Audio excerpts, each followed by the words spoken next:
Bharatiya Janata party लगातार ये वैश्य समुदाय को बंधुआ मजदूर समझते रही है। तो आज तो मौका है बांकीपुर के महान जनता के बीच, और जनता ने तय कर लिया है कि अब मुक्त होना है बीजेपी से, भारतीय जनता पार्टी से और एनडीए से, और रेखा गुप्ता के रूप में इस बांकीपुर में चुनना है और उनको विधायक बनाना है। तो चले न जाने तो अगना टेढ़ बांकीपुर की जनता। अच्छा, आप मानते हैं महागठबंधन की सरकार को प्रशांत किशोर ने बनाया है? रणनीतिकार थे। कल तक ये भारतीय जनता पार्टी और नरेंद्र मोदी का प्रचारक थे, अच्छे कहते थे, पॉलिसी मेकर थे, लेकिन आज यही सम्राट चौधरी के बारे में गलत बता रहे हैं, मोदी जी के बारे में गलत बता रहे हैं। तो जनता को पच नहीं रहा है, कथनी और करनी में काफी फर्क है। लेकिन बांकीपुर उपचुनाव को लेकर भारतीय जनता पार्टी अपने स्तर से पूरी तरीके से तैयारियों में जुटी हुई है। भारतीय जनता पार्टी के राष्ट्रीय अध्यक्ष जो नितिन नवीन हैं, वह खुद इस उपचुनाव में जमीन पे उतरे हुए हैं और कार्यकर्ताओं से मुलाकात कर रहे हैं। राष्ट्रीय जनता दल यानी महागठबंधन की तरफ से जो उम्मीदवार रेखा गुप्ता को बनाया गया है, और लगातार बैठकों का जो दौर है वो चल रहा है राष्ट्रीय जनता दल का। कल भी बैठक हुई, इससे एक दिन पहले भी बैठक हुई, और आज फिर बैठक है इंडिया अलायंस यानी इंडिया गठबंधन का। क्या रणविजय जी, क्या कर रहे हैं आप लोग? आपके नेता तो है नहीं। देखिए, राष्ट्रीय जनता दल एक कार्यकर्ताओं की पार्टी है और महागठबंधन का एक विचारधारा है। इस बांकीपुर में 40 वर्षों से एक ही परिवार और एक ही पार्टी का राज रहा है, नेता विहीन बांकीपुर।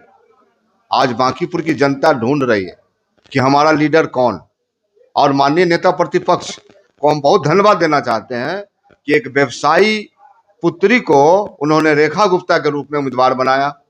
और भारतीय जनता पार्टी लगातार ये वैश्य समुदाय को बंधुआ मजदूर समझते रही है। तो आज तो मौका है बांकीपुर के महान जनता के बीच, और जनता ने तय कर लिया है कि अब मुक्त होना है बीजेपी से, भारतीय जनता पार्टी से और एनडीए से, और रेखा गुप्ता के रूप में इस बांकीपुर में चुनना है और उनको विधायक बनाना है।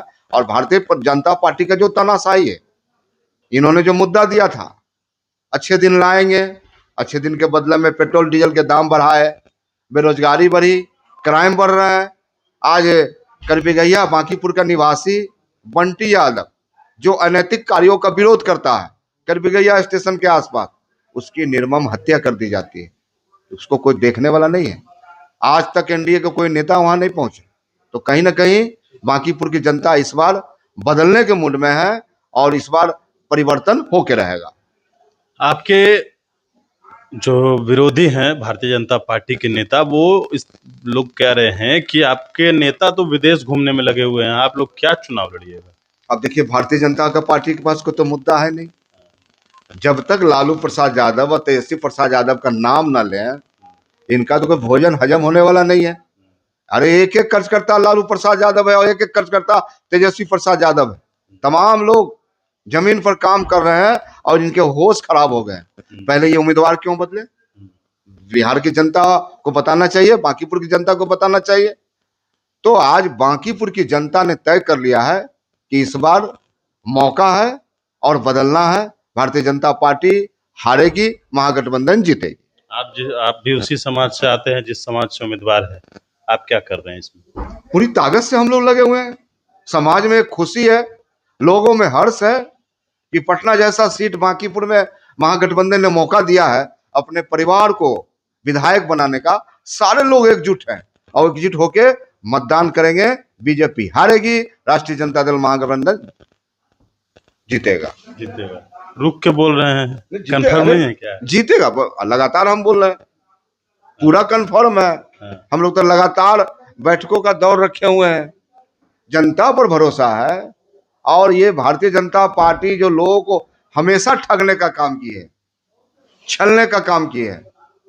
लोगों ने कहा अच्छे दिन पर महंगाई बढ़ गई, बेरोजगारी बढ़ गई, आखिर किस रूप में इनको लोग चुने? तो बांकीपुर की जनता ने ठान लिया है और तय कर लिया है, 40 साल बनाम 4 साल का नारा है और जनता ने तय कर लिया। आपके नेता प्रचार में आएंगे?